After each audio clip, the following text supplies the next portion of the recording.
A millionaire saw his son's nanny celebrating her birthday alone, and what he did brought her to tears.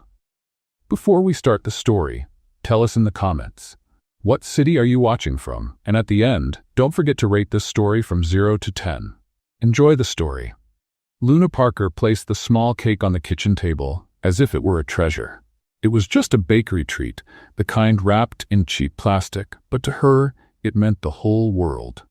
She pulled a crooked candle out of her pocket, something she found in the emergency drawer, stuck it in the pink frosting, and sat at the huge white marble table that seemed like it was never used. Her boss's apartment, Derek Campbell's, was luxurious, quiet, and intimidating.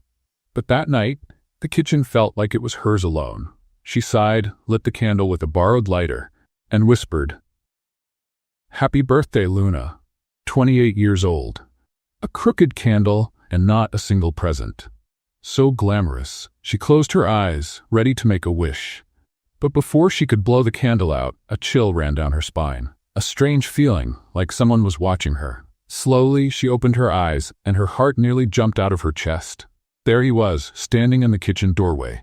Derek Campbell, her boss. Impeccable suit, serious expression, leather briefcase in hand. The man looked like a statue of ice that suddenly decided to come to life at the most embarrassing moment possible. Luna froze in her chair. She swallowed hard. "Mr. Campbell." Her voice cracked. "I was just, testing the fire alarm system." His eyes slowly moved down to the little cake with the lit candle. The silence in the kitchen was so heavy she could hear her own heart beating fast. For a second, she imagined the worst. Would she be fired? Kicked out for daring to use the kitchen to blow out a birthday candle? But then he spoke. That deep, firm voice that usually intimidated executives in boardrooms echoed in an unexpected way. "May I sit with you?" Luna blinked. Her mouth opened, but no words came out. Did she hear that right? "What?" she stammered. "May sit with you?" Derek repeated, as if he were proposing a company merger instead of offering to share a cheap piece of cake. Luna swallowed hard again. Sure, she mumbled nervously. "But just so you know, you'll have to share the cake, and no judging." He pulled out a chair and sat next to her. The contrast was almost comical. Derek Campbell, the cold and distant millionaire, side by side with the clumsy, funny nanny, in front of a tiny cake with a candle already melting sideways. The silence lasted a few seconds. Luna tried to break it. "So, it's my birthday, 28 years old, and guess what? 0 gifts. Not even a pair of worn-out socks." Derek turned his face toward her. His eyes were serious, but there was something there, an unexpected curiosity. "How old?" he asked. 28, she repeated, folding her arms. "And don't start with those motivational speeches like age is just a number." He didn't answer. He just kept looking at the candle. Finally, in a low tone, he said, "That's going to change." Luna laughed nervously, still trying to hide the fear from being caught in such a personal moment. "It's going to change?" she repeated, raising an eyebrow. "Don't tell me you're giving me a confidentiality agreement as a present, because honestly, one's enough in my life." No smile, no joke brought even a slight curve to his lips. Derek stood up, adjusted his jacket, and picked up his briefcase. "Tomorrow," he said simply, and he left the kitchen with firm steps, like he had just made the most important decision of his life. Luna stayed there, seated, staring at the door. The candle's flame flickered in front of her, and her breathing was still fast. "Tomorrow," she murmured in disbelief. This man talks like a movie trailer. Tomorrow what? Money's going to rain down? He'll show up with a 3-tier cake? She laughed to herself, nervous but deep down, curious. She blew out the candle, took a bite of the cake and thought, I bet it's going to be something so strange I'll never forget. What she didn't know was that she was right. The next day, Derek Campbell would show up with a gift. A gift so unexpected and unusual that it would forever change the way she saw him. The next morning, Luna woke up earlier than usual. Not because she wanted to, but because her mind just wouldn't stop wondering what Derek meant with that mysterious tomorrow. Would he really give her a present? Or was it just another one of those cryptic phrases rich men like to say to sound interesting? She went downstairs in the mansion still in her pajamas, dragging her slippers across the cold marble floor. The house was as silent as ever. She walked into the kitchen yawning, her messy hair looking like a bird's nest on top of her head. She opened the fridge, looking for the orange juice, when she heard firm footsteps behind her. She turned around quickly and almost dropped the bottle from her hands.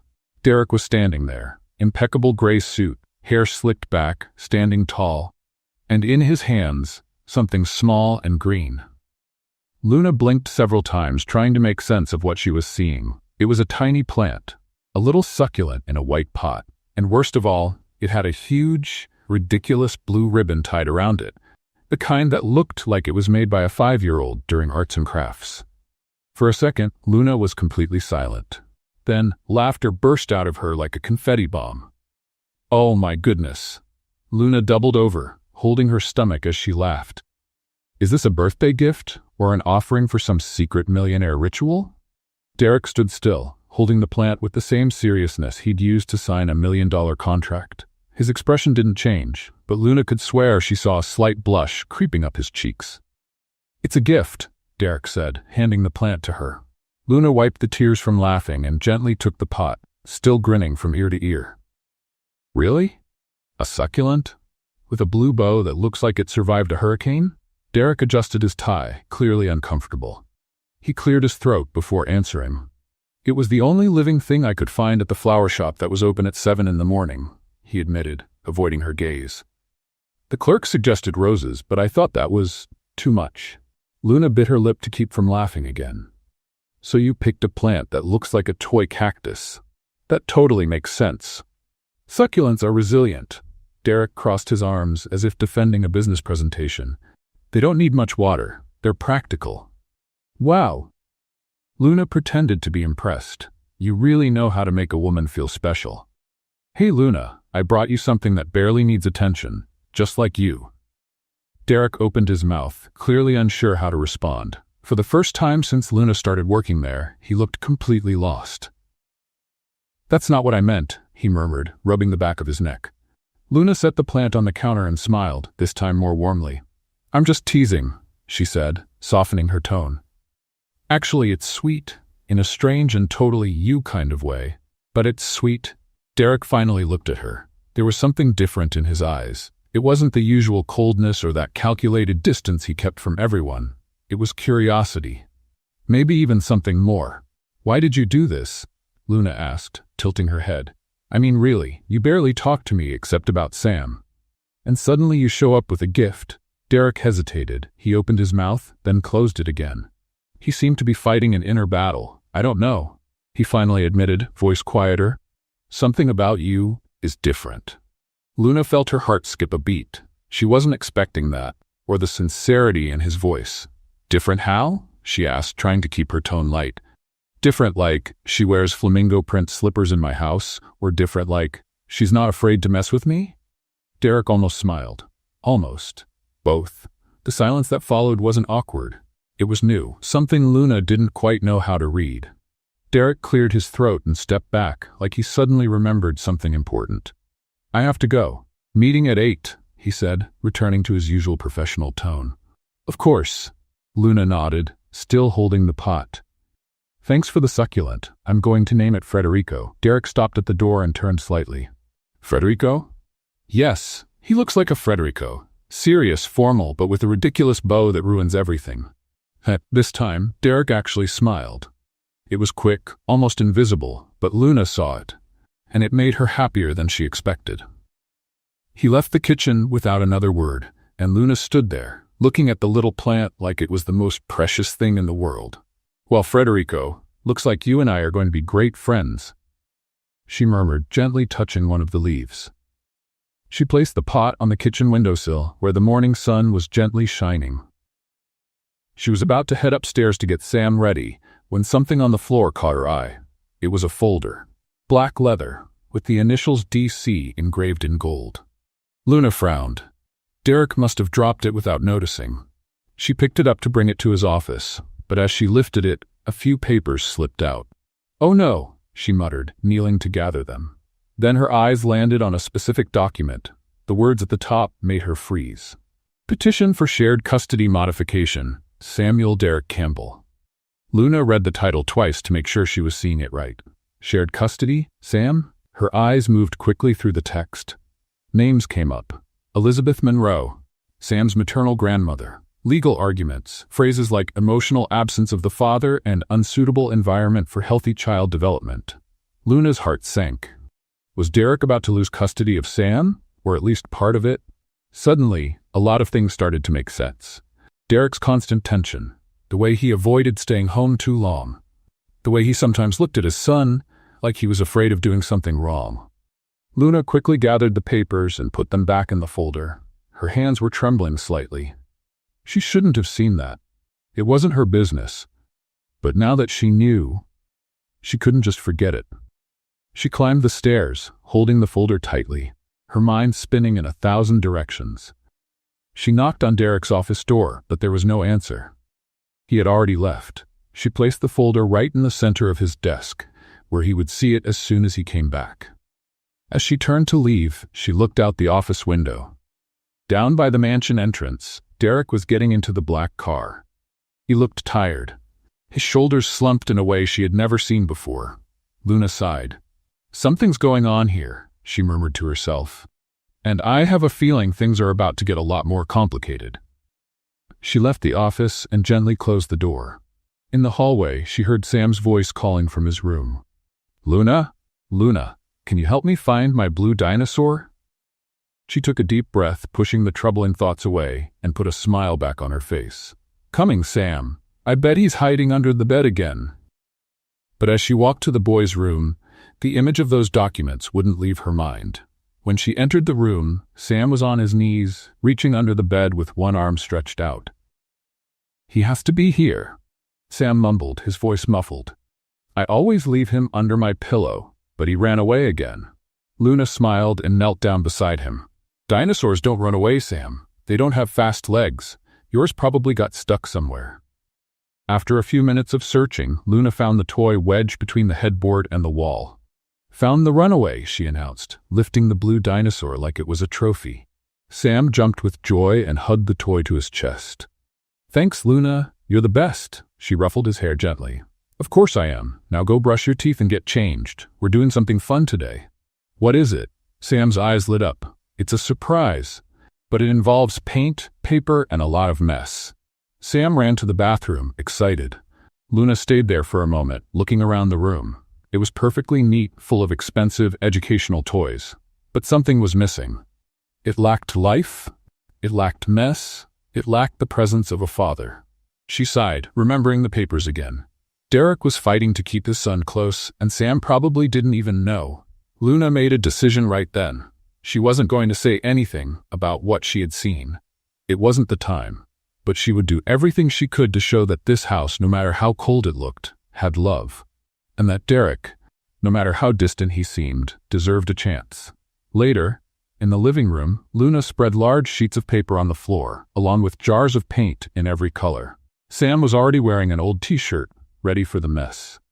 "Today we're doing handprint paintings," Luna announced, dipping her hand into the red paint and pressing it onto the paper. "We're going to create a whole zoo." Sam laughed and copied her, choosing the green paint. "I'm making a giant dragon." "Dragons don't live in zoos, Sam. They do in mine." Luna laughed and kept painting. That's when she heard the front door open. Derek was back earlier than expected. She looked at her paint-covered hands, at Sam, all messy in green and yellow, and at the living room that looked like a colorful tornado had passed through. "Oh no," she murmured. Derek appeared in the doorway, still in his suit, leather folder in hand. He stopped at the entrance and stared at the scene in front of him. Luna braced herself for a scolding, but then had an idea. "Mr. Campbell, glad you're here," she said, standing up and leaving red paint marks on the floor. "We need one more person for the project." Derek blinked. "Project?" "Yes, we're creating a modern art mural." Luna picked up a brush and offered it to him. "Sam's doing the dragons, I'm working on the elephants, and you can do, I don't know, something serious and executive, like a pie chart." Sam dropped the paintbrush and ran over to his father, grabbing the hem of his jacket with paint-stained hands. "Daddy, you have to make a shark, please." Derek looked at his son, then at Luna, and finally at the paintbrush in her hand. He seemed to be having an internal battle. "I have work," he said, hesitating. "Work can wait 10 minutes. Luna insisted, still holding out the brush. Come on, Mr. Campbell. Show us you know how to have fun. For a moment, Luna thought he'd refuse and head straight to his office. But then something unexpected happened. Derek let out a long sigh, took off his jacket, placed his briefcase on the couch, and took the brush from Luna's hand. 10 minutes, he said, kneeling next to Sam. Luna had to bite her lip not to scream with joy. Derek dipped the brush into the blue paint and started drawing something that was supposed to be a shark, but looked more like a sausage with teeth. "Daddy, that shark looks weird," Sam said, trying not to laugh. "It's a stylized shark," Derek answered, serious. Luna couldn't hold it in and burst out laughing. "Stylized? That looks like a killer sausage." Even Derek gave a slight smile. It was brief, but it was there. The three of them kept painting, and for the first time, Luna saw Derek relax. He laughed at Sam's jokes, asked silly questions about colors, and even let his son paste star on the sleeve of his white shirt. When the 10 minutes were up, Derek stood up and looked at his hands covered in blue paint. He seemed surprised with himself. "Thank you, Luna," he said, his voice softer. "For what?" Genuinely curious. Derek looked at Sam, who was now drawing a giant yellow sun in the corner of the paper. "For this," he said, gesturing toward the colorful mess. For making him smile like that. Luna felt a tightness in her chest. In that moment, she understood that Derek wasn't cold by choice. He simply didn't know how to connect. And he was trying to learn. "You're welcome," she said, smiling. "But next time, you'll have to improve that shark. It looks more like an inflatable pool fish." Derek shook his head, almost laughing, and went upstairs to change clothes. The rest of the day went by quickly. Luna made dinner, helped Sam with his bath, and tidied up the living room, which still had paint splatters in some corners. That night, after putting Sam to bed, Luna went down to the living room with a cup of tea. She sat on the couch and picked up the Uno deck Sam had left on the coffee table. She was shuffling the cards absent-mindedly when Derek came down the stairs. He was in casual clothes now, sweatpants and a gray t-shirt. Luna had never seen him like that. He looked more human, less like a corporate robot. "Want to play?" Luna offered, holding up the deck. Derek hesitated, but ended up sitting in the armchair next to her. "I haven't played Uno in years. It's not rocket science. You just discard cards." Luna started dealing. "And just so you know, I'm unbeatable." They played a few rounds in silence. Luna kept winning, and Derek looked genuinely focused, like he was in a business negotiation. "You take this very seriously," Luna said, laying down a +4. Derek picked up 4 cards without complaint. "I take everything seriously," I noticed. Luna played another card. "But you know, sometimes it's okay to just be human. Mess up the shark, lose at Uno, let life happen." Derek looked at her, curious. "Do you always say what you think?" "Always. It's both a flaw and a virtue." Then Luna, without really thinking, blurted out loud while looking at her cards. "Playing with you is like playing with a soulless robot." "Seriously, even Federico has more emotion, and he's a plant." Silence. Luna froze. She slowly lifted her eyes and saw Derek looking straight at her. Not angry, not cold. He was laughing. It wasn't a loud laugh, but it was real. His shoulders shook slightly, and he covered his mouth with his hand, trying to keep it together. "Soulless robot?" Derek repeated, still laughing. Luna turned red. I didn't mean to say that out loud, but you did. It slipped." Derek stopped laughing, but the smile stayed. "That's funny. Sam said something similar last week." "Sam called you a robot?" "He said I was like those action figures that can't bend their arms." Luna bit her lip, trying not to laugh. But she couldn't help it. The laugh came out, and soon both of them were laughing together. When the laughter finally died down, Derek rested his elbows on his knees and looked at Luna with an expression she couldn't quite read. "You're right," he said quietly. "I'm kind of a robot sometimes." "Kind of? Totally." Luna replied, but there was warmth in her voice. Derek smiled again, and in that moment, something shifted. It wasn't just boss and employee anymore. It was something else. Something Luna couldn't quite name yet, but it made her heart feel a little lighter. They went back to the game, and this time, Derek seemed more relaxed. He made bad jokes about the cards, complained whenever Luna played a +2, and even celebrated when he finally won a round. When the clock struck midnight, Luna yawned and stood up. "I think it's time to sleep. Tomorrow Sam's going to want to make more colorful messes." Derek nodded and put the cards back in the box. Thank you, Luna, for today. You already said that, she smiled. But you're welcome. Again. She went upstairs and before entering her room, looked back. Derek was still in the living room, staring at the art wall they had made earlier. He gently touched the poorly drawn shark and smiled to himself. Luna entered the room with a smile on her face. Maybe, just maybe, that cold and distant man was beginning to melt. In the days that followed, something changed in the house's routine. Derek started coming home earlier from work. Not very early, but just enough to have dinner with Sam before bedtime. Luna noticed he was making a real effort to be present, even if he still seemed awkward during family moments. That Thursday, Derek came home at 6:30. Luna was in the living room helping Sam with a dinosaur puzzle when she heard the front door open. "Daddy!" Sam dropped the pieces and ran to his father, who picked him up. "Hey, champ, how was your day?" "Luna taught me how to make paper airplanes. Look." Sam pointed to several planes scattered around the room, some hanging from the chandelier. Derek looked at Luna, who gave a shrug with an innocent smile. "Contemporary art. It's an installation about freedom and movement." "Of course it is," Derek replied, in a tone Luna could swear was disguised amusement. "Daddy, are you going to eat dinner with us tonight?" Sam asked hopefully. "I am. Actually, I'm going to make dinner tonight." Luna raised her eyebrows, surprised. "You? Cook? It's not a big deal. I'm just going to heat up a lasagna." Derek set Sam down. "I have a frozen one in the fridge." Luna crossed her arms, skeptical. "You know how to use the oven, right?" "Of course I do." Derek loosened his tie. "I'm not completely useless in the kitchen, if you say so." Luna muttered, turning back to the puzzle with Sam. Derek walked into the kitchen with confident steps. Luna stayed in the living room but kept an ear out. She heard the fridge door open, something being torn, and then the microwave beeping.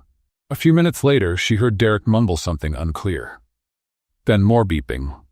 Then more muttering. Luna looked at Sam. "I think I better go see what's going on." When she entered the kitchen, she found Derek standing in front of the microwave, staring at the display with a confused expression. "What's the problem?" Luna asked, coming closer. "I put the lasagna in to heat up, but the time isn't moving." Derek pressed more buttons. "This thing must be broken." Luna peeked through the microwave window and held her breath. The lasagna was still in the aluminum container. "Derek," she said, trying to stay calm. "Did you put the lasagna in with the foil still on?" "Yes. So what?" "So what? Foil and microwaves don't go together." Luna quickly opened the door and took out the container. "This could explode." "Explode?" Derek frowned. "You're overreacting." "Overreacting?" "You almost turned the kitchen into an action scene." Luna took the lasagna out of the foil and placed it on a proper plate. Who would have thought a tech CEO doesn't know how to use a microwave? Derek crossed his arms, clearly embarrassed. "I always eat out or order delivery. I don't need to cook." "Well, today you're going to learn." Luna put the plate in the microwave and set the timer. 6 minutes. And no metal in there, ever. They stood side by side, watching the plate turn inside the microwave. The silence was broken by a small popping sound from inside, followed by a spark. Luna's eyes widened. What was that? Another pop, then a bright light, and suddenly, the microwave started making a strange noise, like it was groaning in pain. "Step back." Luna pulled Derek away. The machine gave one last dramatic wheeze and let out a puff of white smoke from the door. The display blinked 3 times and went completely dark. Silence. Luna and Derek stood there, staring at the dead microwave. "You killed the microwave," Luna said, stunned. "I didn't do anything." Derek defended himself. "You're the one who said it, but you're the one who put foil in it before. You probably fried the system. That doesn't make any sense." "Oh, it does." Luna started laughing. "You're so bad in the kitchen, even the appliances give up." Derek tried to stay serious, but the corners of his mouth twitched, and then he started laughing too. Sam appeared in the kitchen doorway, eyes wide. "Why is there smoke?" "Because your dad decided to declare war on the microwave," Luna replied, still laughing. "And he lost." "I did not lose," Derek protested. "It was a technical tie." Luna laughed so hard she had to lean against the counter. She grabbed a soda can nearby and opened it, trying to pull herself together. But the laughter still had her, and when she tried to take a sip, she spilled half the soda on the floor. "Oh no." She looked at the brown puddle spreading across the white floor. Derek stepped back, trying to avoid the soda, but landed right on the slipperiest part.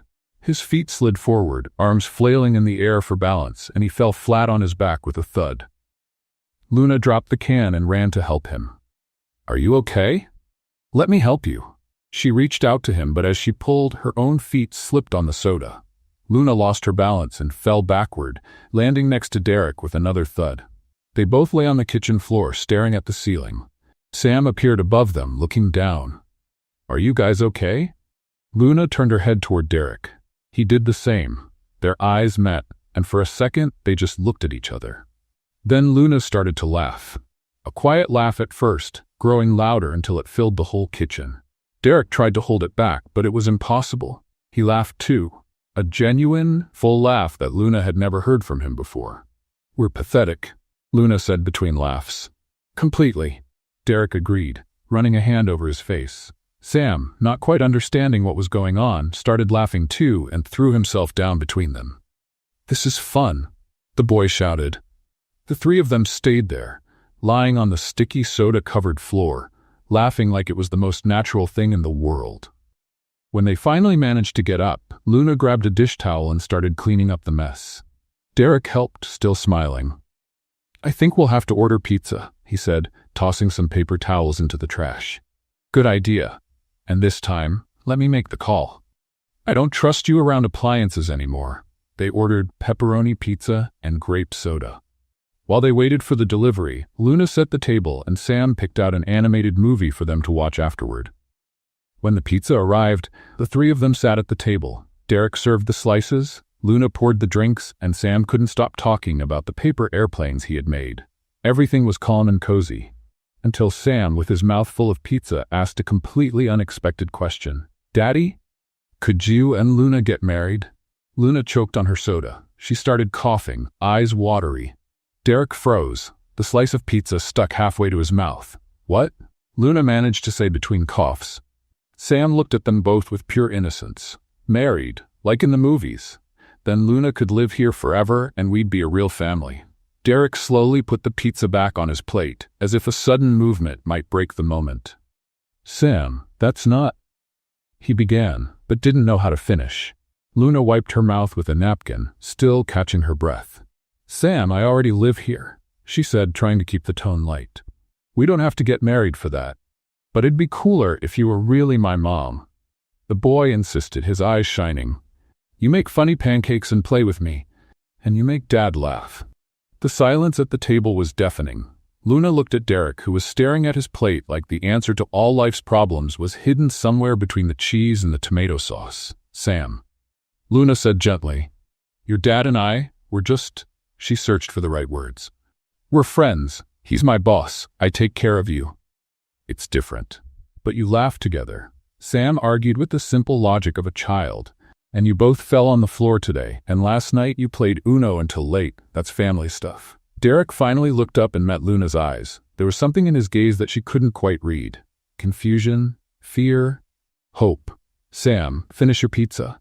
Derek said, his voice a bit firmer. "Then we'll watch the movie you picked." "But Daddy—" "Sam," Derek repeated, this time more serious. The boy pouted but obeyed, returning to his food in silence. Luna picked at her slice without really eating. Her heart was still pounding, and not just because she'd choked. It was because of the question, and because of the way Derek had looked at her right after. The rest of dinner went by in uncomfortable silence. Sam tried a few times to start a conversation, but neither Luna nor Derek seemed very responsive. When they finished, Luna quickly cleared the dishes and took them to the sink. Derek took Sam to the living room to watch a movie. Luna stayed in the kitchen longer than she needed to, washing the dishes with automatic movements. Married? The idea was absurd. Ridiculous. Impossible. But why had her heart started racing like that when Sam asked? The next morning, Luna woke up with a strange feeling that something had shifted. Sam's question was still echoing in her head, and she couldn't stop thinking about Derek's expression when the boy had said it. She went down to the kitchen earlier than usual, needing strong coffee to sort out her thoughts. She was pouring her cup when the doorbell rang. She frowned. Who could it be this early? She opened the door and saw Helen, the nanny from the house next door. A woman in her early 40s, always with her hair pulled into a tight bun and a look like she knew all the secrets of the world. "Good morning, Luna," Helen said with a smile that didn't quite reach her eyes. "Good morning, Helen. Do you need something?" "Oh no, I just came to bring this." She held out a plastic container. "We had some carrot cake left over from yesterday's party. I thought I'd share." Luna took the container, suspicious. Helen had never been the sharing type. "Thank you, that's kind of you." Helen leaned in slightly, like she was about to share a secret. "So how are things going around here?" "I saw Mr. Campbell arriving early yesterday. It's nice he's spending more time at home, isn't it?" Luna felt a little alarm go off in her head. "Yes, he's been trying to have dinner with Sam more often." "How sweet," Helen said with an overly cheerful smile. "And do you also eat with them?" "Sometimes," Luna replied, unsure where the conversation was going. That's cozy." The word hung in the air uncomfortably. Luna narrowed her eyes. "Sorry, cozy how?" Helen shrugged, but the gesture carried a hint of mischief. "Oh, you know how people are, always talking. Young nanny, single handsome boss, family dinners, people start to talk, you know?" Luna felt her blood boil. "Who's talking, Helen?" "Oh, honey, don't take it personally." Helen let out a fake little laugh. "It's just that the neighbors have been commenting. They say you two are very close. One of the staff mentioned seeing you laughing together in the kitchen the other day. And you know how people interpret things." "Interpret?" Luna crossed her arms. "Or invent?" Helen feigned innocence. "I'm just repeating what I heard. I'm not the one saying you two are having an affair." Luna's jaw dropped, stunned. "An affair? You've got to be kidding." "No need to get upset with me," Helen said, raising her hands defensively. "I just thought you should know what people are saying.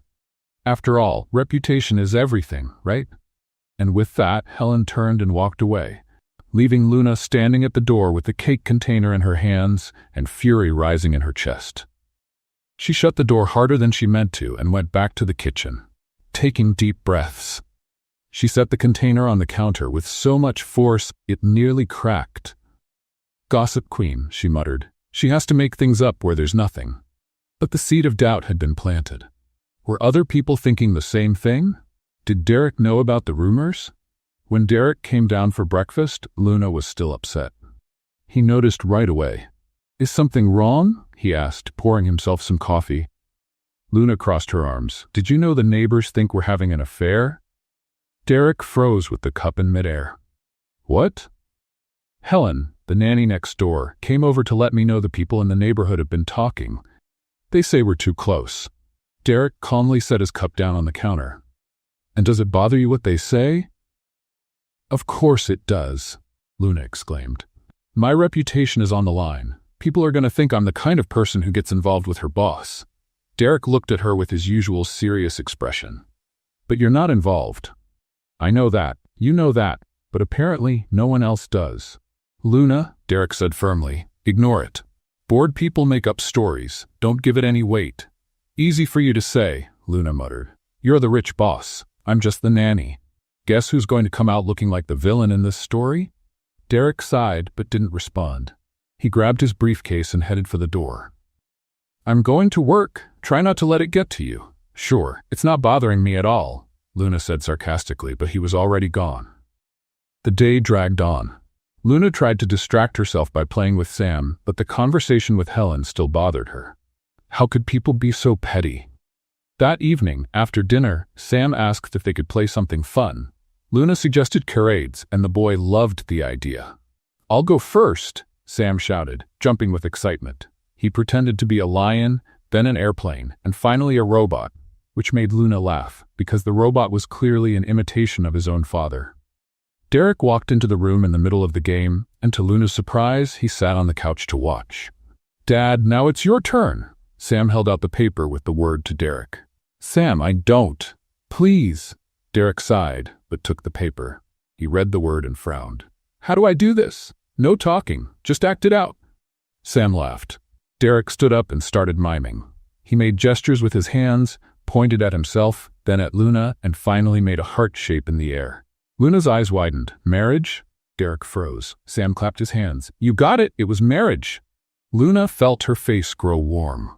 Derek was still standing in the middle of the room, his hands in the air, like he'd been caught doing something he shouldn't.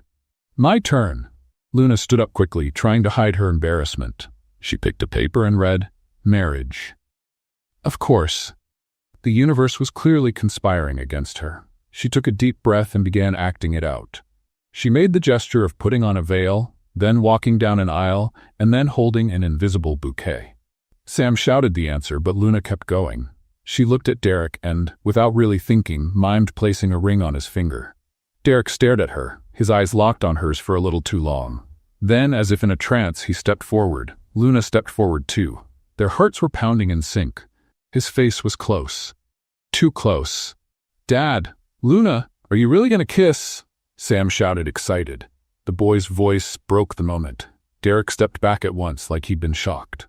This can't happen, he said, his voice tense. Luna blinked, still trying to process what had almost happened.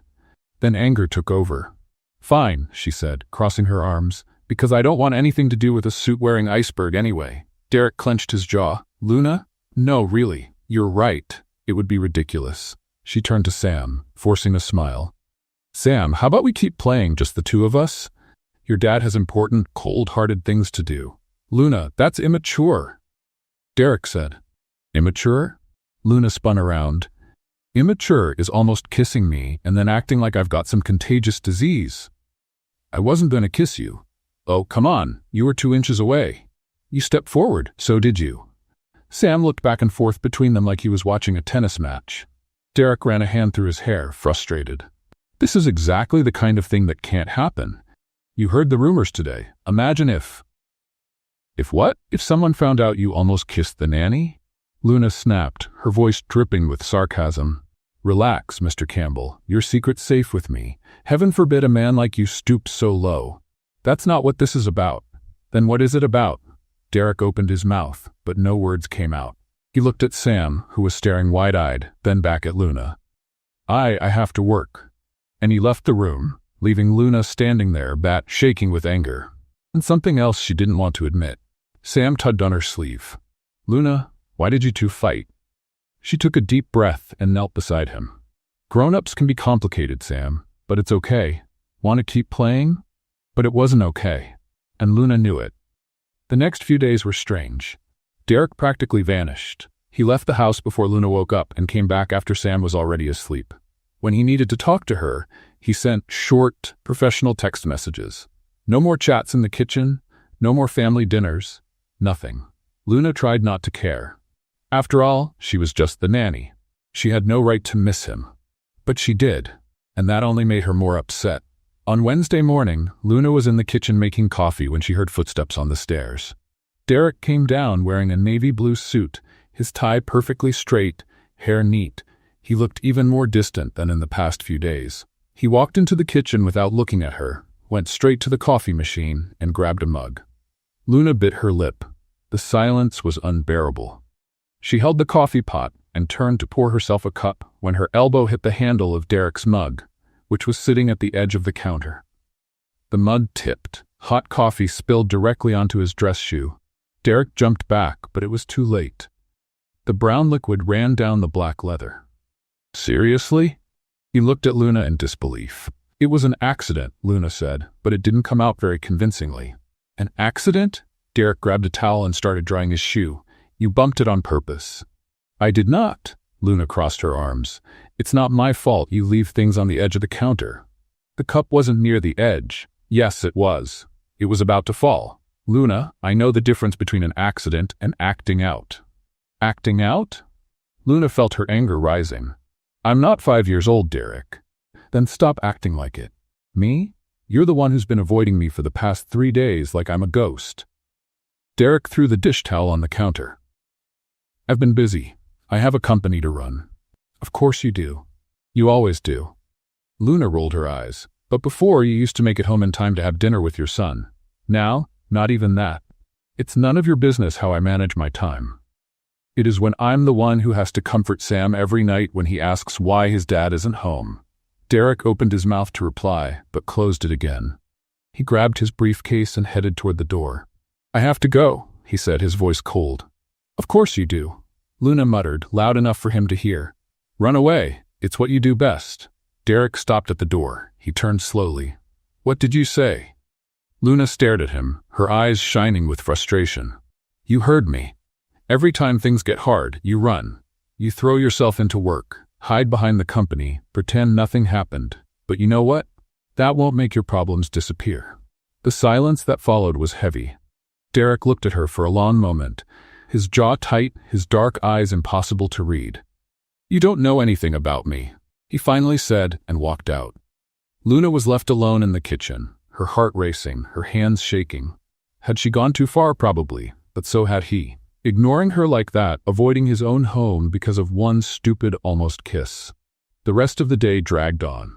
Luna took Sam to the park, made lunch, helped with his homework, but her mind was somewhere else. In the afternoon, while Sam was drawing in the living room, Luna heard the front door open. Derek had come home early. That was unusual. He walked into the room and looked at his son. Sam dropped his crayons and ran to him. Daddy, you're home early. Derek picked the boy up, but Luna noticed he looked tired. Exhausted, really. I am. I thought I'd spend some time with you. Can we play video games? Of course. Sam ran off to get controllers, and Derek finally looked at Luna. She quickly looked away and went upstairs to give them space. Hours later, with the sun already setting, Luna came downstairs to start dinner. She stopped in the hallway when she heard a teary voice coming from the living room. It was Sam. She walked over quietly and saw the boy sitting on the couch, tears running down his cheeks. Derek wasn't there. Luna walked into the room and knelt in front of him. Sam, what happened? Why are you crying? The boy wiped his face with his shirt sleeve. Daddy went to work again. He said he'd stay, but he had to leave. Luna felt a sting in her chest. She hugged Sam tightly. Sometimes grown-ups have to work, even when they don't want to. But he always leaves. Sam sniffled. Doesn't he like being with me? Of course he does. Luna held the boy's face in her hands. Your dad loves you so much, Sam. You're the most important thing in the world to him. Then why does he leave all the time? Luna took a deep breath, choosing her words carefully. Sometimes adults are scared of feelings, of getting too close, because when you truly love someone, it hurts a lot if you lose them. And your dad already lost someone very important, so now he's afraid. My mom? Luna nodded. Yes. But you know what? Being afraid doesn't mean he doesn't love you. It means he loves you so much that the idea of losing you scares him. Sam thought for a moment. And what about you, Luna? Are you scared too? The question caught Luna off guard. She gave a sad smile. Sometimes. But I'm learning that being scared shouldn't stop us from loving people, because love is the most important thing there is. Do you love my dad? Luna froze. She opened her mouth, but no words came out. That's when she heard a voice behind her. You're right, I am. Luna quickly turned around. Derek was standing at the doorway, still in his suit, up with an expression so vulnerable she almost didn't recognize him. I'm scared, he repeated, stepping closer. I'm scared of getting too close, of caring too much, of losing again. Sam wiped his tears and looked at his father. Derek knelt in front of his son and Luna. I'm sorry, Sam, for staying away, for not being here when you needed me. The boy threw himself into his father's arms, and Derek hugged him tightly. Luna stood up to give them space, but Derek reached out and grabbed her wrist. Don't go, he said softly. Please. Luna stood still, her heart racing. Derek looked at her with such intensity it took her breath away. We need to talk, he said. A real talk. No running. No interruptions. Luna swallowed hard. When? Tonight, after Sam goes to bed. She hesitated. Part of her wanted to say no, to protect her heart.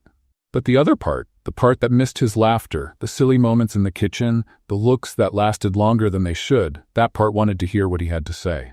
All right, she agreed, cautiously.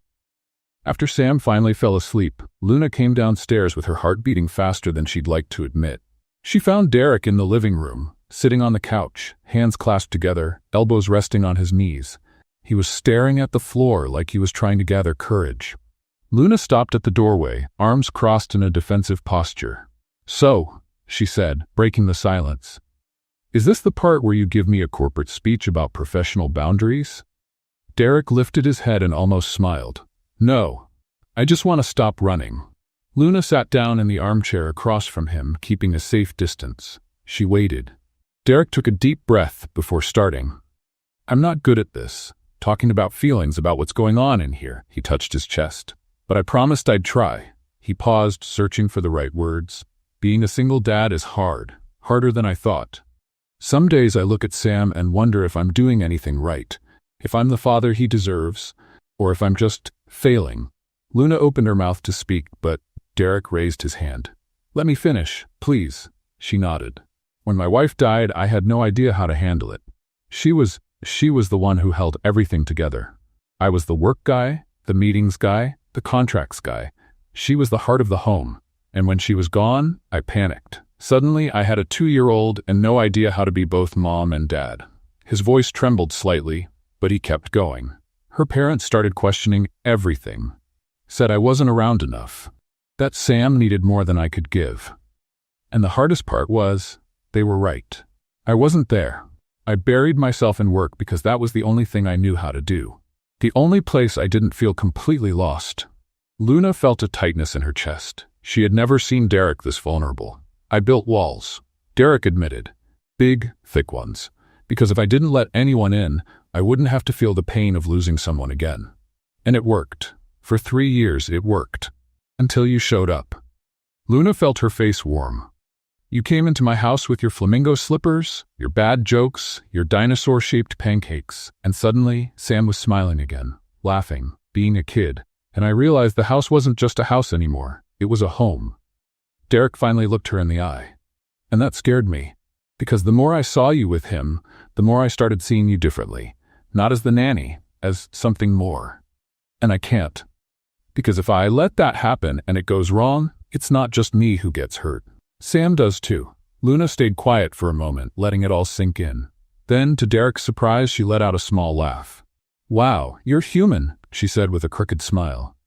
Here I was thinking you really were a robot programmed to sign contracts and wear perfect suits. Derek shook his head, almost laughing.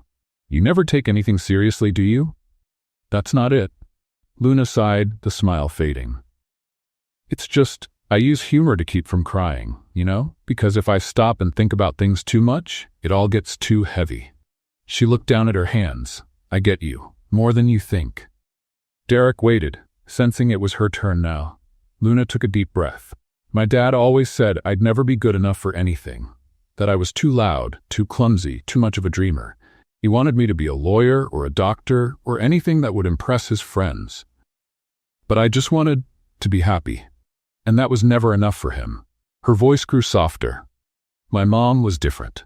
She understood me, supported me, told me being different was a good thing. But she died when I was 18. And after that, my dad and I drifted apart. So did the rest of my family. Without her, there was nothing keeping us together anymore.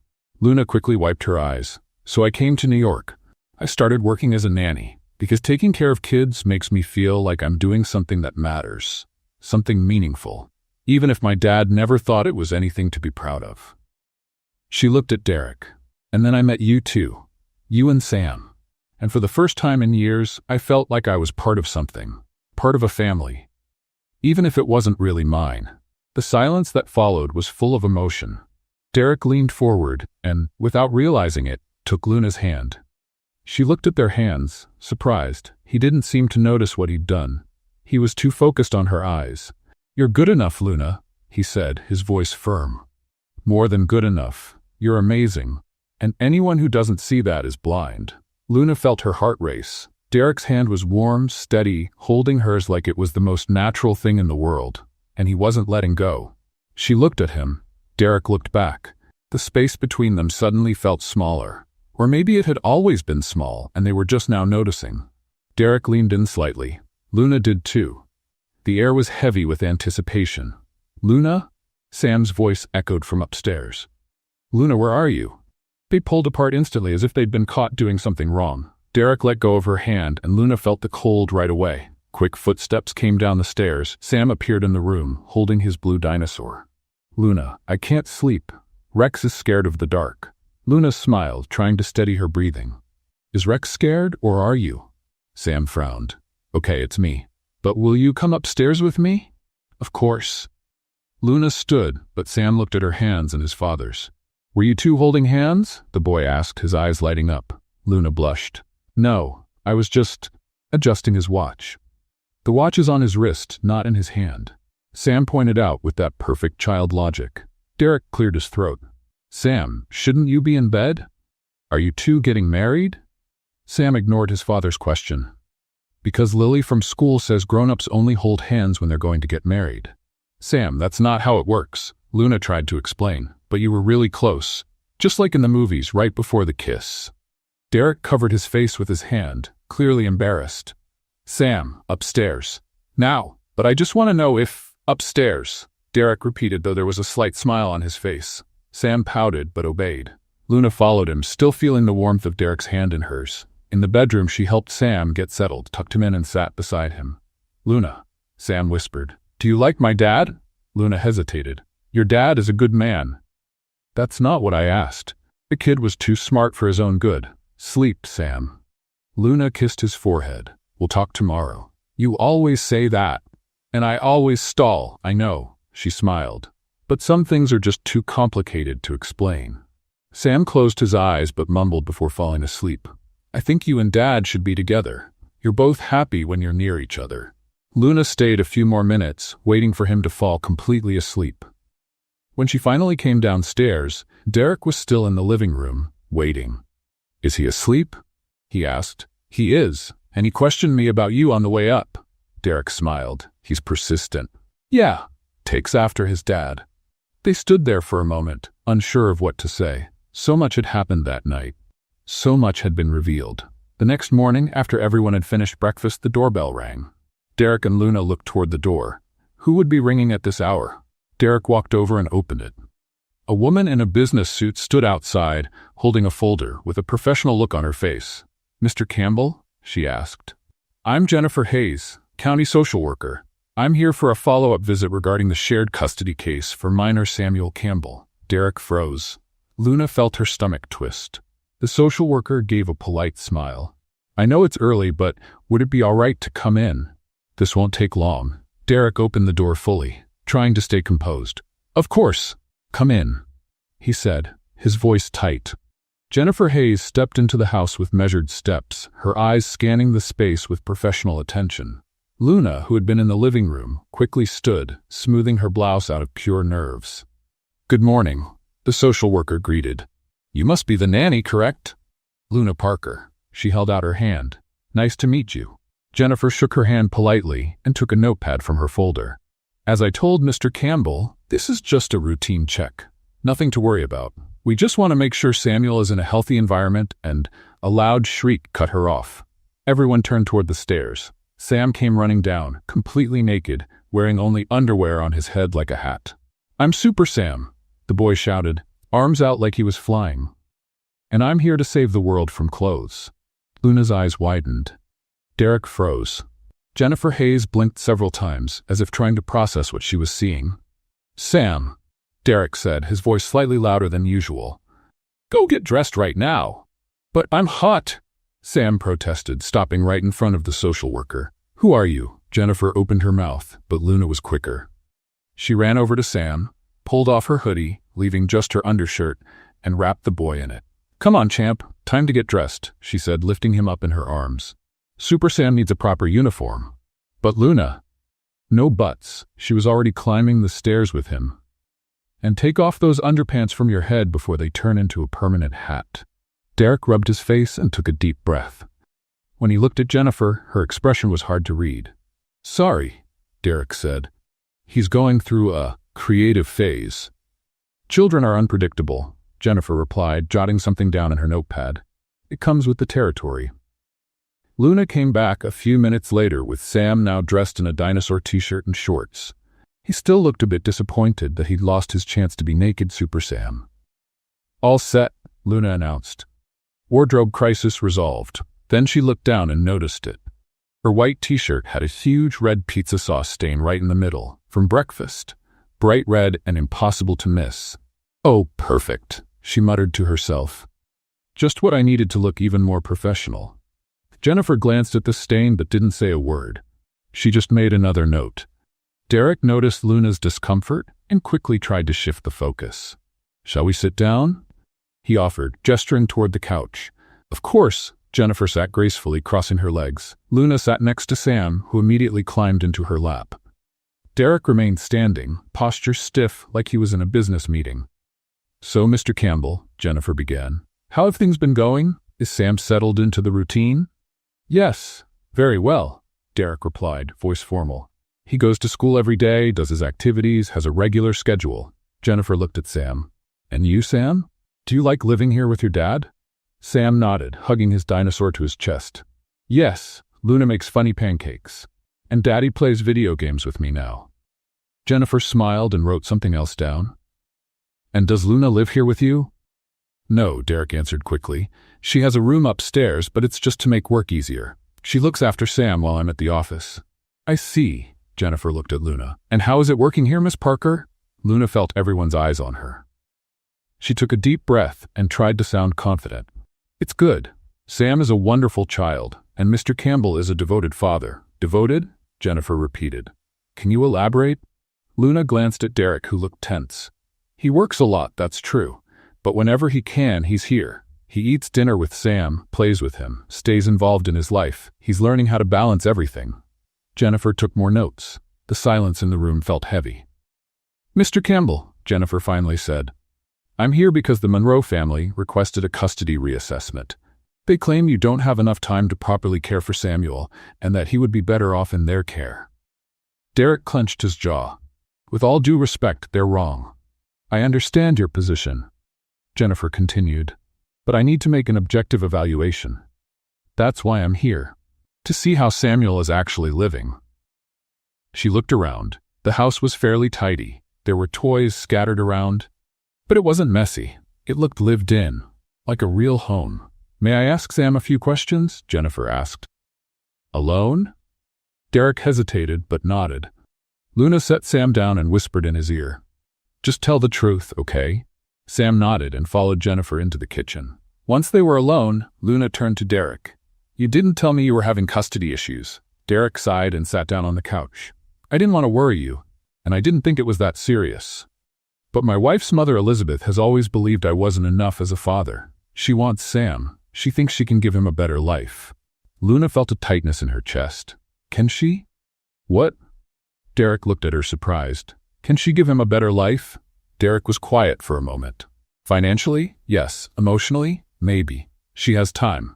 Patience. Everything I don't." "Derek, that's not true." "Yes, it is. You know it. I'm a mess as a father. I blow up microwaves, miss school meetings, spend more time at the office than at home." Luna sat beside him.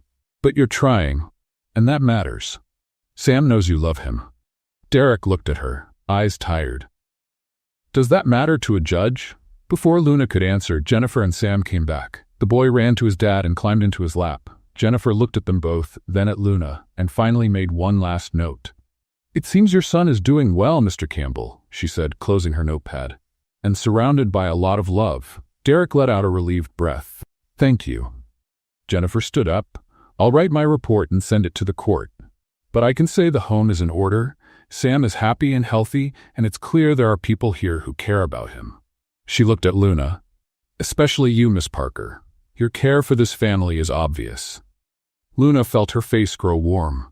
Jennifer walked to the door, but before leaving, she turned back. "One last thing, Mr. Campbell. If you need additional references for the case, people who can speak about the family environment, it would be wise to prepare that."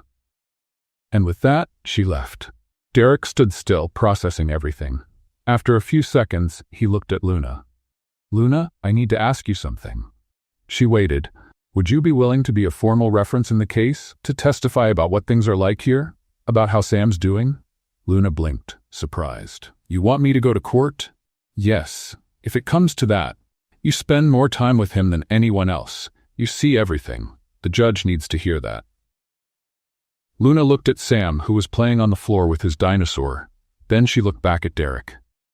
"Of course," she said, though her voice came out hesitant. "Are you sure?" "I'm sure. I'll help."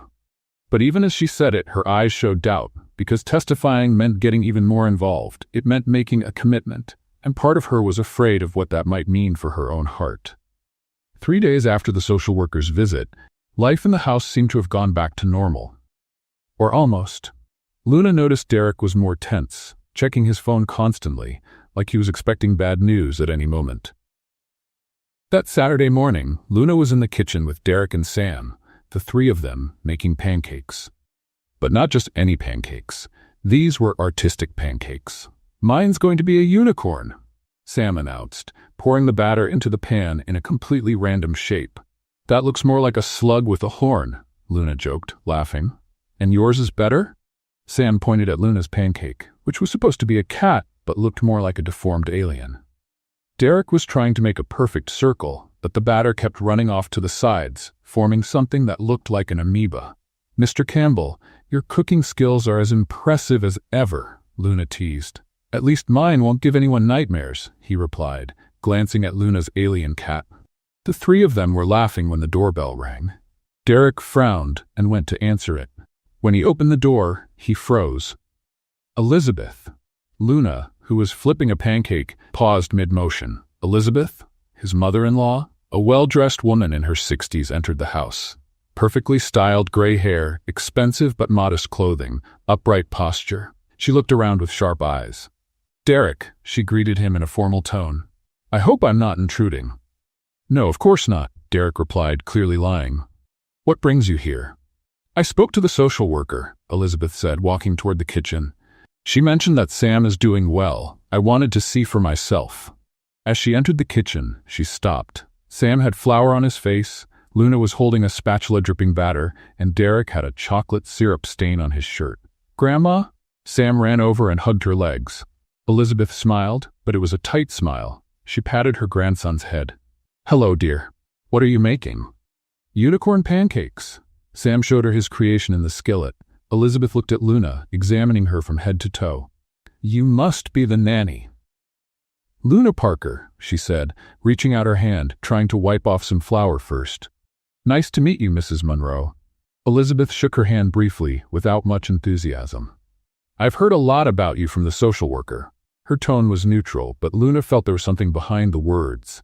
Derek cleared his throat. "Elizabeth, if I had known you were coming, I would have." "Prepared the house?" Elizabeth interrupted. "I prefer it this way, to see how things really are." She looked around at the messy kitchen, the oddly shaped pancakes, and the three of them covered in flour and syrup. "Interesting," was all she said. "Grandma, are you staying?" Sam asked hopefully. Elizabeth looked at her grandson, and her expression softened. "If your father doesn't mind, I'd like to spend a few days here, to spend time together." Derek had no way to say no. "Of course, make yourself at home." And that's how the strangest days Luna had ever experienced in that house began. Elizabeth settled into the guest room, and, from the very first day, she watched everything. Luna felt her eyes on her all the time. When she played with Sam, when she cooked meals, when she helped with homework. On the second day, Luna was giving Sam a bath when she dropped the shampoo bottle. It rolled across the bathroom floor and hit the door. Elizabeth appeared immediately. "Is everything all right?" "Yes, just the shampoo acting rebellious," Luna said, picking the bottle up from the floor. Elizabeth watched as Luna dried Sam, put his pajamas on, and carefully combed his hair. "You do this every day?" "Yes, it's part of the routine." Elizabeth nodded but didn't say anything else. On the third day, Luna was making lunch when she slightly burned the rice. Elizabeth was in the kitchen and commented, "You should lower the heat earlier." "I know," Luna replied, trying not to sound defensive. "I got distracted for a second." "A second is all it takes for things to go wrong," Elizabeth said, but her tone wasn't cruel. It was just factual. Luna began to feel pressured, as if she were constantly being tested. But then, on the fourth day, something changed. Sam was playing in the living room when he tripped and fell, scraping his knee. He started crying loudly. Luna ran to him, picked him up, and carried him to the kitchen. "Let me see, champ." She examined his knee. "Ah, just a little scratch." "You're strong. It will heal soon." She grabbed a Band-Aid from the cabinet, but it wasn't just any Band-Aid. It had superhero designs. "Look at this. Spider-Man is going to protect your knee now," she said, carefully putting it on. Sam stopped crying and looked at the Band-Aid. "Really? Really? And do you know what else helps?" Luna put on a serious face. "Medicinal ice cream." "Medicinal ice cream?" Sam repeated, his eyes lighting up. "Yes, it's scientifically proven that ice cream cures scraped knees." Luna opened the freezer and took out a cone. Elizabeth, who was watching from the doorway, shook her head, but there was a small smile at the corner of her mouth. In the following days, Elizabeth kept watching, but Luna noticed that the critical look was changing, becoming softer, more curious. One night, Luna was telling Sam a bedtime story when Elizabeth appeared at the bedroom door. She stayed there, listening to Luna do different voices for each character, making Sam laugh. When the boy finally fell asleep, Elizabeth followed Luna into the hallway. "You're good with him?" she said, and Luna realized it wasn't a criticism. It was acknowledgement. "Thank you. He's an amazing boy." Elizabeth looked at Sam's bedroom door. This house used to be so empty, cold, like a museum. But now, there's life here. Luna didn't know what to say. Elizabeth looked at her. "You brought this, the life, the warmth." And then, without saying anything else, she went to her own room. Luna stood in the hallway, her heart tight. Was Elizabeth starting to like her, or was it just a casual remark? The next day, Luna was passing by Derek's office when she heard his voice on the phone. "Yes, I need someone to start on Monday.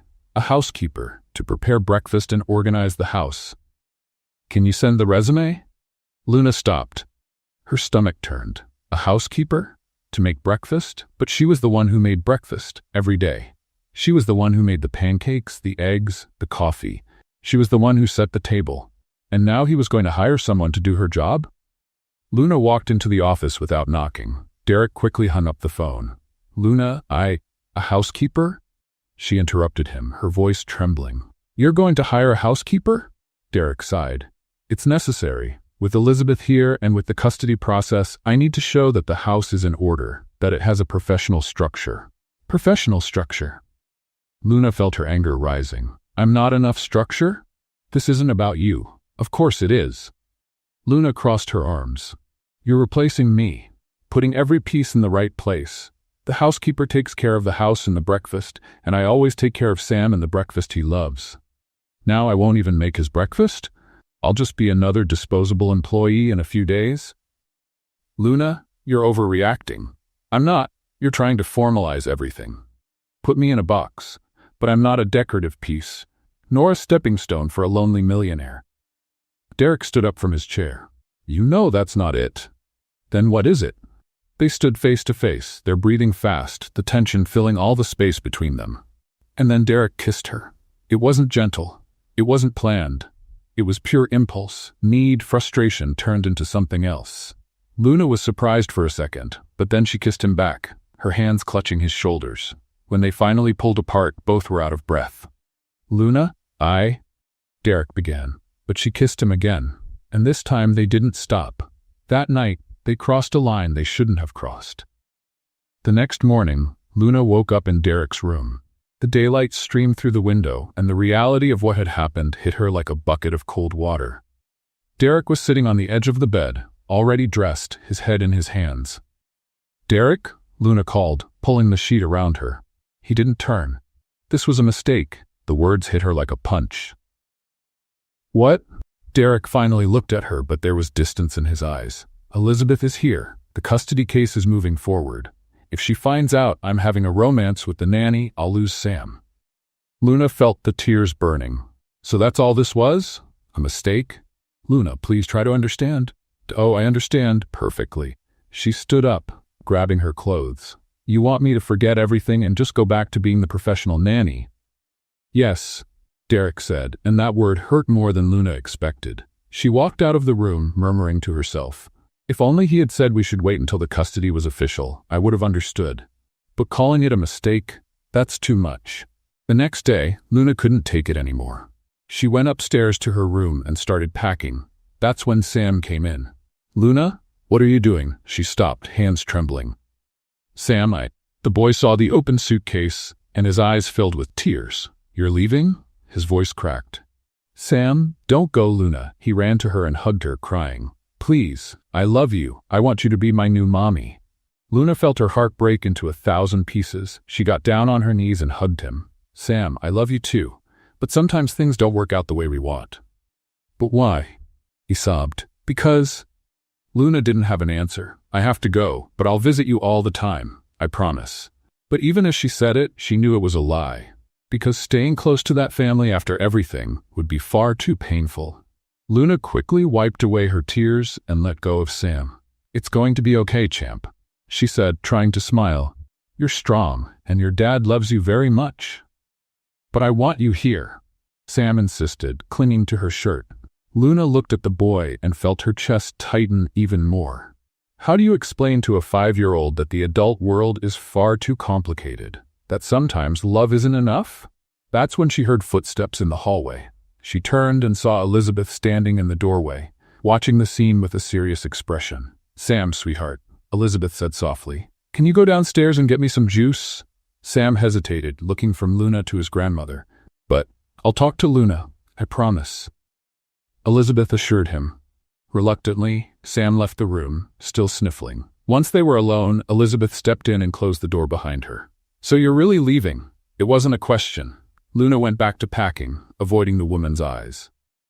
"Yes, I think it's for the best." "Best for who?" Luna stopped, her hands resting on a folded shirt. "For everyone." Elizabeth crossed her arms. "Doesn't seem that way to me." "Sam's crying. You're crying.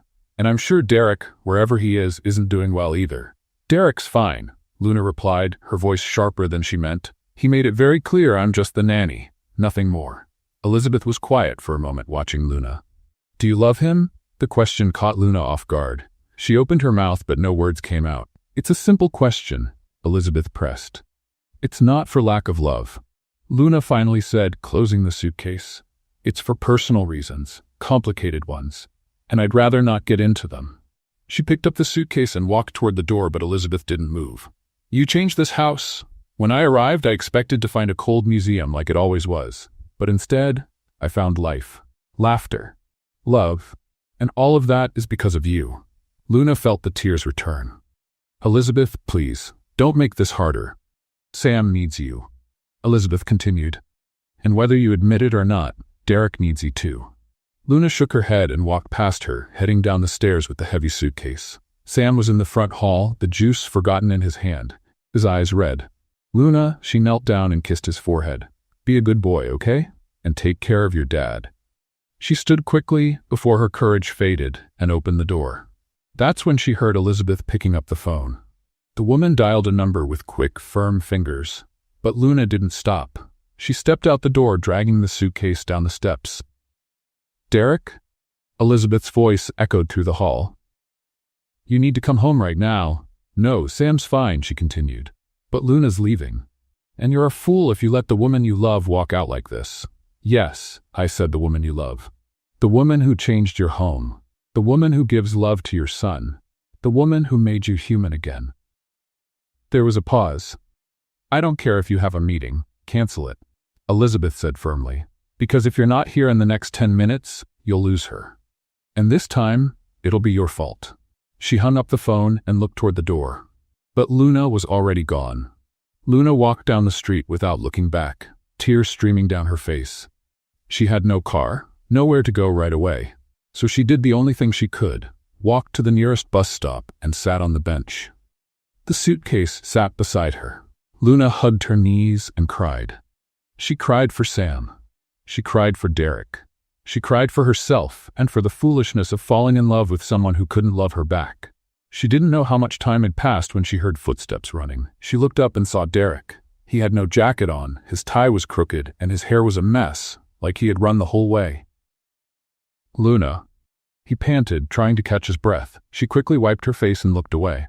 Derek knelt down in front of her, forcing her to meet his eyes. "Derek, don't do this." Luna pleaded, her voice breaking. "Please. I'm sorry," he said, and there was real pain in his eyes. "I'm sorry for being a coward, for being afraid, for hurting you. You made it very clear what I am to you," Luna replied. "The nanny, nothing more. I was wrong."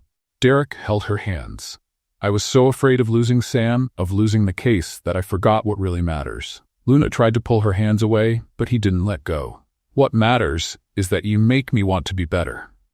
Derek went on.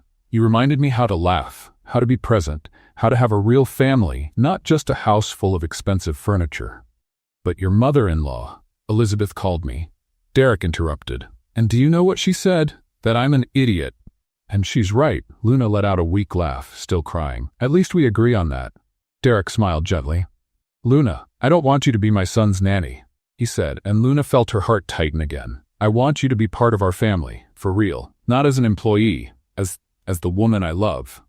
Luna blinked, stunned. You, what? I love you, Derek repeated more firmly this time. I love you, and I was a fool for not saying it sooner. For letting fear decide for me. Luna looked at him, this man who had been so cold in the beginning and who now was kneeling at a bus stop, declaring his love for her. Derek, she started, but the words failed. You don't have to say anything right now, he said. Just don't go. Stay. Give me a chance to prove I can be the man you deserve. Luna took a deep breath. Part of her wanted to believe, wanted it so badly, but the other part, the part that had been hurt, was still scared. How do I know you won't change your mind again? She asked softly. How do I know that tomorrow you won't wake up full of regret and ask me to leave? Derek held her face in both hands. Because I spent the whole morning full of regret. Not for being with you, but for being a coward afterward, and I don't want another day of my life without you in it. New tears rolled down Luna's face, but this time, they weren't just from sadness. I love you too, she finally admitted. But I'm scared. I'm scared of getting hurt again. I know. And I'll spend the rest of my life proving you can trust me. Luna looked into his eyes. There was sincerity there, and love, but also vulnerability, something Derek rarely showed. Then prove it, she said. Derek blinked. What? Prove it. Luna repeated more firmly this time. Prove it's not just fear of losing me. Prove you truly want this, not with words, with actions. Derek nodded slowly, understanding. All right, he said, standing up and reaching out his hand. Come with me. Luna hesitated for a second. Then she took his hand. He helped her up and grabbed her suitcase. Where are we going? Luna asked. Derek smiled, and there was something different in that smile. Something light. Free. Home. And then wherever you want. Because if you're going to be part of my life, I need to show you who I really am. Not the CEO, not the lonely father. Just me. Luna felt her heart race again, but this time it wasn't fear. It was hope. The two of them walked back to the house, hand in hand. When they arrived, Sam was standing at the door with Elizabeth. The boy ran and threw himself into Luna's arms. You're back, he shouted, happy. I'm back, Luna confirmed, hugging him tight, and I'm not going anywhere. Elizabeth watched the scene, and for the first time since she had arrived, gave a genuine smile. Welcome back, Luna, she said. Looks like my son-in-law finally woke up. Derek looked at his mother-in-law, surprised. You approve? Approve? Elizabeth raised an eyebrow. If you had let her go, I would have taken you off Sam's custody just for being stupid. Luna laughed, still holding Sam. Derek wrapped his arm around her, pulling her close. So, he whispered in her ear. Where do I start proving it? Luna looked at him, her eyes still wet but shining. Start from the beginning. Show me who Derek Campbell is when he's not hiding behind suits and contracts. He nodded. Deal. And for the first time in a long while, Luna felt that maybe, just maybe, things could actually work out. 3 days later, Derek woke Luna up early on a Saturday. She was still in her pajamas when he appeared at her bedroom door. Put on something comfortable, he said with a mysterious smile. We're going out. Luna rubbed her eyes, confused. Out? Where? What time is it? 7 in the morning. And it's a surprise. 7 a.m. on a Saturday should be illegal, Luna muttered, but got up anyway. When she came downstairs, she found Sam already dressed and full of energy, bouncing on one foot and then the other. Luna, we're going on a picnic. A picnic? She looked at Derek, who was holding a basket. You know how to do a picnic? No, that's why I bought everything ready-made, he admitted without shame. Learning from my mistakes. Luna laughed and grabbed her jacket. They got in the car and Derek drove out of the city. Luna watched the scenery change, tall buildings giving way to trees and smaller houses. Where exactly are we going? She asked. To the place where I grew up, Derek replied, and there was something different in his voice. Something lighter. After nearly an hour, they arrived at a small, simple park. There were some old trees, wooden benches, and a worn-out playground. Nothing fancy, nothing impressive, but it felt cozy. Derek parked and looked around with a nostalgic smile.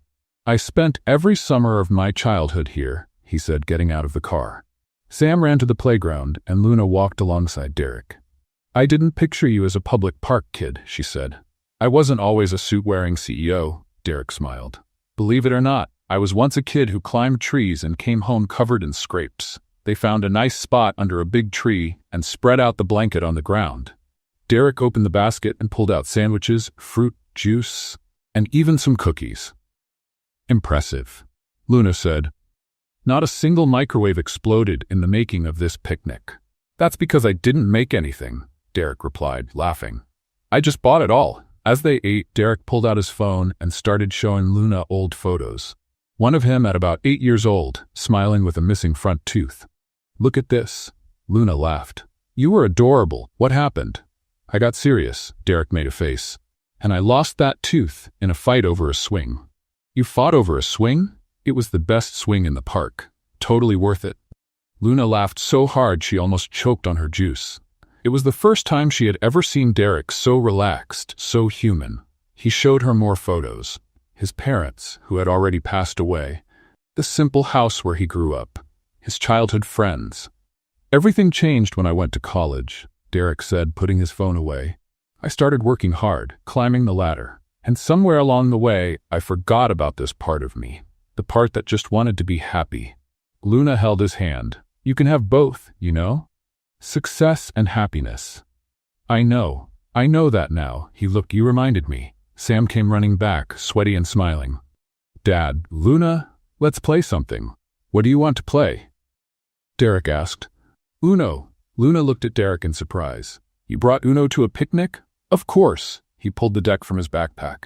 It's the official Campbell family game now. They played right there, sitting on the blanket. But Sam started making up silly rules. If someone plays a red 7, they have to make a funny face, the boy declared. That's not a real rule, Luna protested. It is now, Sam insisted. Derek played a red 7 and made the silliest face he could, crossing his eyes and puffing out his cheeks. Luna and Sam burst into laughter. My turn! Luna played a blue +2, and the rule is whoever gets a +2 has to sing a song. Derek drew 2 cards and began singing a birthday song completely off key. That makes no sense. Luna laughed so hard her eyes watered. You didn't say which song. They kept playing with even more ridiculous rules. By the time the game ended, Sam was exhausted and laid down on the blanket, falling asleep almost instantly. Luna covered the boy with her jacket and looked at Derek.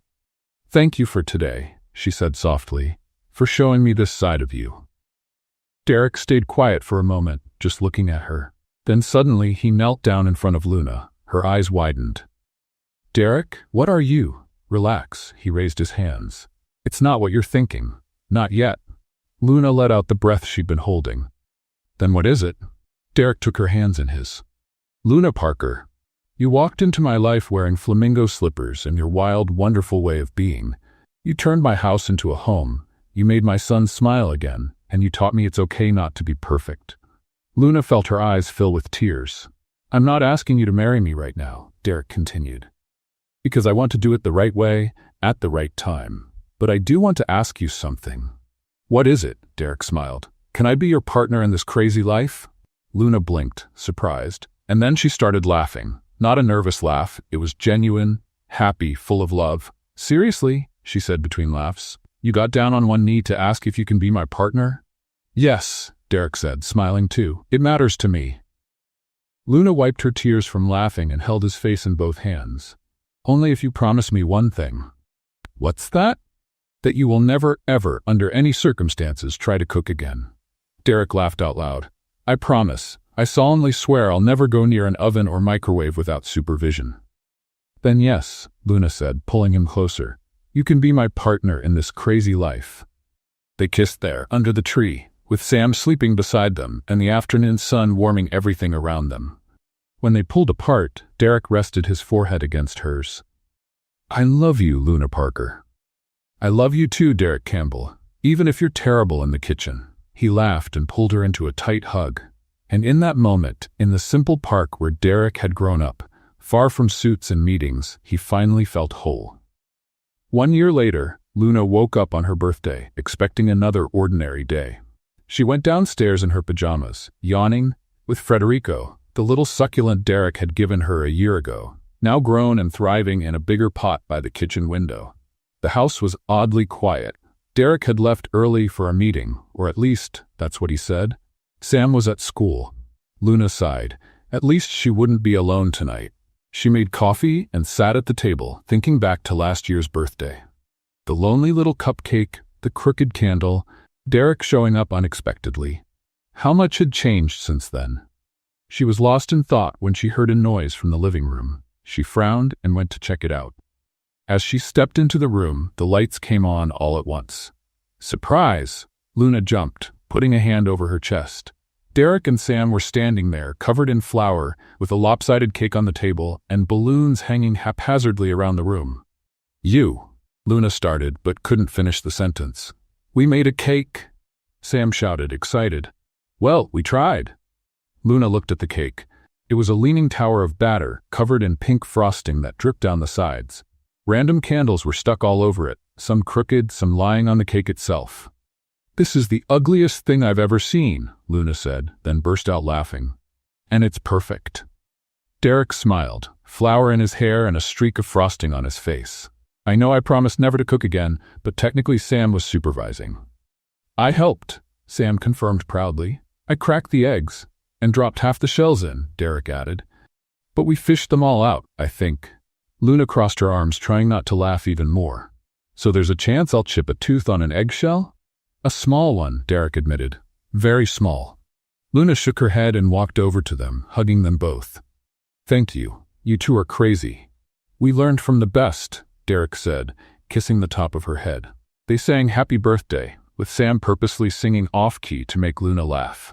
When they finished, Derek lit the candles. "Make a wish," Sam urged. Luna looked at the candles, then at Derek and Sam. She closed her eyes and thought, "Let this never end." She blew out all the candles at once. Sam clapped his hands. "Now cut the cake." Luna picked up the knife, but before she could slice it, Derek took her hand. "Wait, there's something." He reached into his pocket and pulled out a small velvet box. Luna felt her heart stop. "Derek." He opened the box, revealing a simple but beautiful ring, with a small diamond that sparkled in the light. Sam was bouncing next to him, barely able to contain his excitement. "Luna Parker," Derek began, his voice full of emotion. "A year ago, your wish was not to celebrate alone, and you didn't. You celebrated with me. With us." Luna felt tears start to fall. "And I want you to celebrate every birthday with me too," Derek went on. "Forever, until we're old, with gray hair, arguing about who forgot to buy milk." Luna laughed through her tears. "So?" Derek took a deep breath. "Will you marry me?" For a second, Luna couldn't speak. She just looked at the man in front of her, the man who'd once been so cold, and who now stood there covered in flour, with a crooked cake beside him and his heart wide open. "Yes," she finally said, her voice shaky. "Yes, I do."